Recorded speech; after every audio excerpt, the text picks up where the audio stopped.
Salut les devins, c'est Saikyo. Une vidéo d'analyse en profondeur, mais vous allez voir, ça va être super rapide pour creuser en profondeur et j'ai pas besoin de creuser très profond d'ailleurs. En fait, c'est une vidéo d'analyse en profondeur, mais en réaction à énormément de commentaires, de questions de votre part par rapport à C17 et à C18 et à la fameuse image qui se trouve dans l'ending dans lesquelles on les voit porter des boucles d'oreilles, donc dans le générique de fin bien sûr en français. Et là je préviens direct, en tout début de vidéo. Dans cette vidéo là, je suis pas en train de vous dire que C17 et C18 ne vont pas fusionner, c'est pas du tout ça. Le seul but de cette vidéo là, c'est d'expliquer d'où sortent les boucles d'oreilles que l'on voit dans l'ending, c'est tout. Je ne suis pas en train de dire que oui ou non on va avoir un C35 ou quelque chose comme ça. Ça, je pourrais en parler dans une autre vidéo, mais c'est pas du tout le but aujourd'hui. D'ailleurs, je fais pas une prédiction, là, je vous montre juste des faits pour expliquer d'où sortent les boucles d'oreilles.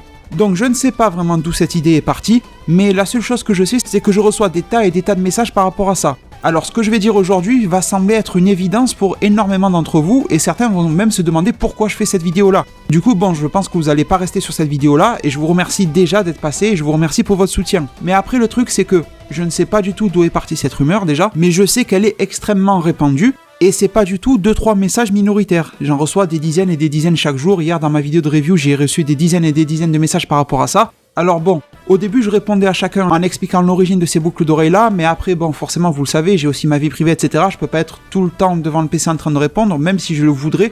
Mais vous voyez, quand ça arrive sur des 600, 700 commentaires, ça devient trop difficile. En plus, avec mon rythme de 1 à 2 vidéos par jour, ça me fait un peu beaucoup humainement, tout simplement. J'en suis désolé si vous n'avez pas eu de réponse, mais je suis là aujourd'hui pour vous l'apporter. Bon, intro un petit peu longue, mais nécessaire. Tout ça pour vous dire que les boucles d'oreilles que vous voyez justement dans l'ending 10 de DBS, eh bien ce sont les boucles d'oreilles classiques, des anneaux en fait, et ce ne sont pas des Potara, que C17 et C18, les humains artificiels, Lapi et Lazuri de leur vrai prénom, eh bien ils les ont toujours portés depuis leur première apparition dans Dragon Ball, manga ou animé, comme vous voulez. Donc ça correspond au chapitre 349 de Dragon Ball, à l'épisode 133 de Dragon Ball Z et à l'épisode 64 de Dragon Ball Kai. Ces boucles d'oreilles là, même Super 17 dans Dragon Ball GT les porte, alors que bon c'est pas canon mais c'est juste pour la petite histoire. C16 les porte aussi, mais surtout j'ai envie de vous dire, leur entre guillemets créateur les porte aussi, c'est-à-dire le Dr Gero lui-même. Et c'est exactement les mêmes boucles d'oreilles, donc c'est lui qui a dû leur refiler ou je sais pas quoi. Je vous montre des images depuis tout à l'heure, donc vous voyez que creuser en profondeur ça aura été très rapide. Et pourquoi aussi cet ending n'est pas en train de nous spoiler les Potara? Tout simplement parce que si vous regardez bien le but de cet ending, que vous regardez chaque image, eh bien il nous retrace l'histoire très rapidement de tout Dragon Ball, Dragon Ball Z, Dragon Ball Super. Vous voyez les différents ennemis s'enchaîner. Dans les 2 premiers tiers de l'ending, vous voyez tout simplement Goku sur un nuage magique adulte qui vole, ensuite vous voyez Goku petit, et ensuite ce Goku petit se met à courir avec un fond là qui scrolle derrière, et vous voyez toutes les rencontres ennemis ou amis de Goku. Vous voyez Bulma, Yamcha, vous voyez le grand-père à Goku, vous voyez pas mal de choses, et tout ça, ça retrace très rapidement, très sommairement, la chronologie de tout Dragon Ball, jusqu'à en arriver à Dragon Ball Super. Et forcément que l'on voit Freezer, et derrière on voit les cyborgs, qui portent très distinctement leurs boucles d'oreilles habituelles, pas des Potara. Ce sont donc des anneaux, et qui dit anneau, ça veut dire qu'au milieu il y a du vide.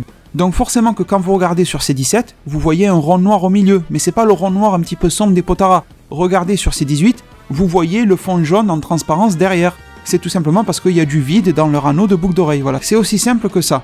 Du coup, bon, comme je l'ai dit en début de vidéo, je sais que cela était une évidence pour beaucoup, mais c'était aussi une question pour beaucoup d'autres, et pour moi, il n'y a pas d'histoire de minorité, majorité, où il n'y a pas quelqu'un qui est plus con que l'autre sur Terre. Il y a des choses que je sais pas et que vous savez, il y a des choses que je sais que vous ne savez pas, voilà, c'est comme ça. On n'est pas tous au même niveau de connaissance, et j'ai envie de dire tant mieux, parce qu'on en apprend chacun l'un de l'autre. Et moi, plutôt que de vouloir rabaisser ou de vouloir taper sur celui qui ne sait pas ou sur celui qui dit une bêtise, je préfère lui apporter mon soutien. Et je pense que si tout le monde faisait comme ça plutôt que de se critiquer, surtout sur les réseaux sociaux ça va vite, peut-être que le monde se porterait un petit peu mieux plutôt que tout se sauter dessus pour s'enterrer dès la moindre occasion. Bon, bien sûr, je ne ferai pas de vidéo réaction à chaque théorie qui sort, vous avez bien vu. Par exemple, la théorie sur Hit éliminé, mais il y aurait un clone temporel ou je ne sais pas quoi. J'ai pas fait de vidéo là-dessus. J'en ai juste parlé sur mes réseaux sociaux, sur Facebook, Twitter. J'en ai parlé dans mon live il y a 2 jours parce qu'on m'a posé la question en direct. Mais là, c'est vraiment parce que ça prend une ampleur énorme, je ne sais pas pourquoi. Et je me suis dit que, écoutez, j'avais du temps disponible et c'était plutôt pas mal de faire le point. Et au moins, les personnes à qui je n'ai pas pu répondre ont ma réponse directement entre les mains.